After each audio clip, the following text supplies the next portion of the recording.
Hello, I'm your state representative, Barb Gleim. I'm glad I could join you today to talk about how laws are made in Pennsylvania. I was elected by the voters in our area to serve in the Pennsylvania House of Representatives, the oldest elected legislative body in our country. The 203 members of the House meet in Harrisburg to make the laws that govern our state.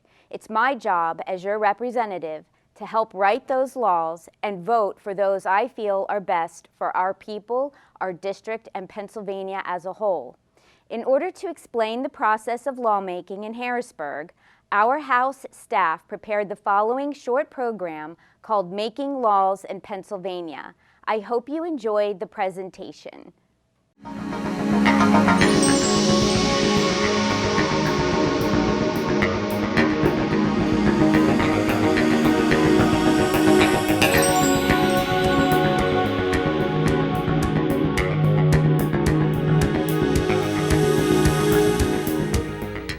Hi, welcome to Harrisburg, the state capital of Pennsylvania. I'm Flash, the Firefly. Did you know that the firefly is the official insect of Pennsylvania? That's your state capital down there. Your state legislators make laws in that building. They even decide how many days that you go to school. Come on, let's check it out.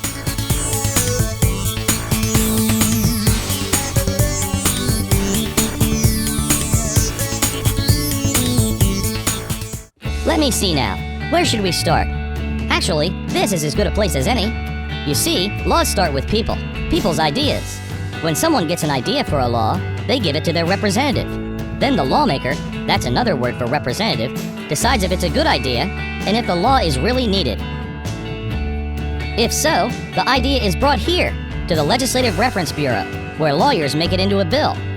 A bill is an idea for a new law put down on paper.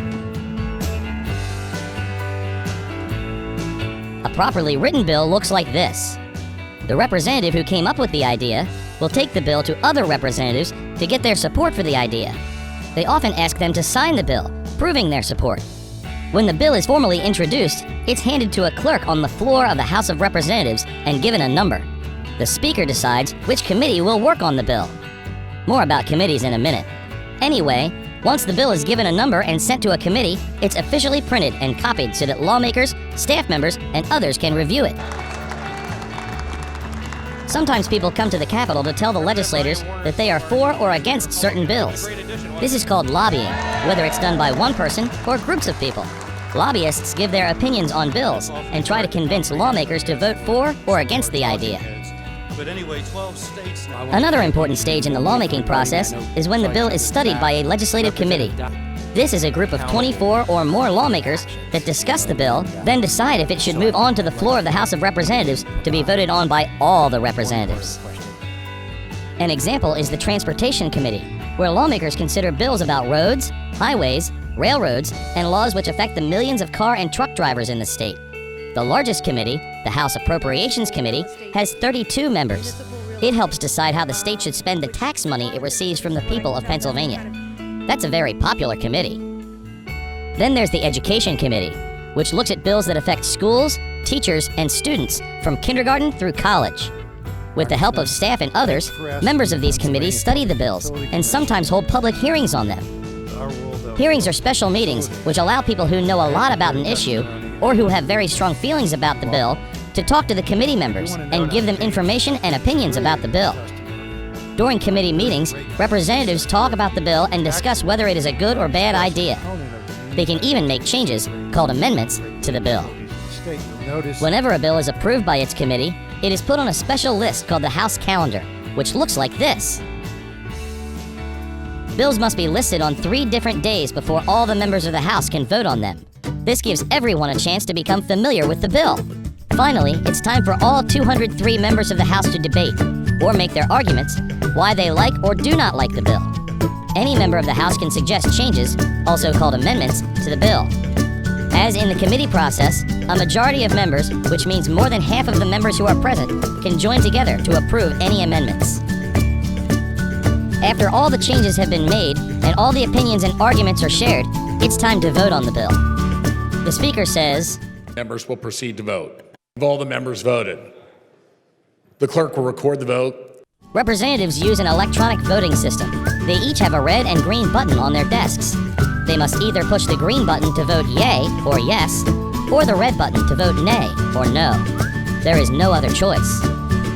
The result of the vote can be seen on those electronic voting boards on the walls of the House chamber. If the bill passes the House, it goes to the Senate, which uses an almost identical process.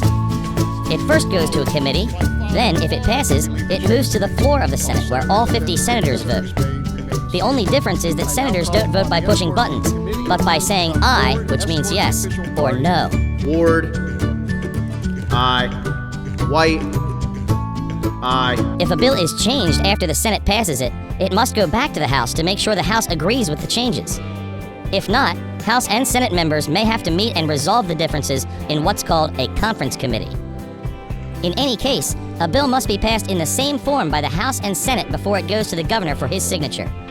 When the bill finally makes it to the governor, he can sign it or veto it. If the governor signs the bill, it becomes part of Pennsylvania law.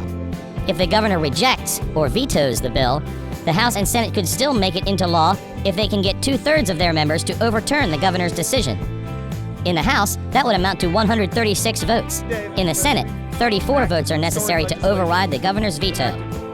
Every law, whether it increases the speed limit to 65 miles per hour, increases punishment for criminals, or decides how many days a year you have to go to school, must go through this same process.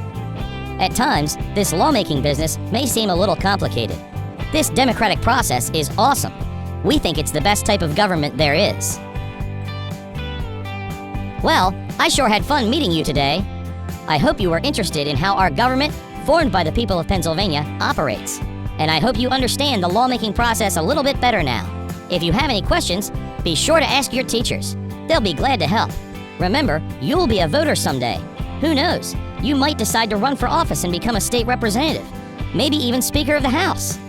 For now, I'm Flash the Firefly saying so long.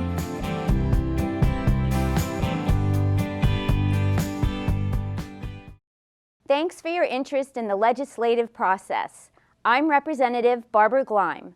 This was, of course, a simplified version of what can be a long and complicated procedure.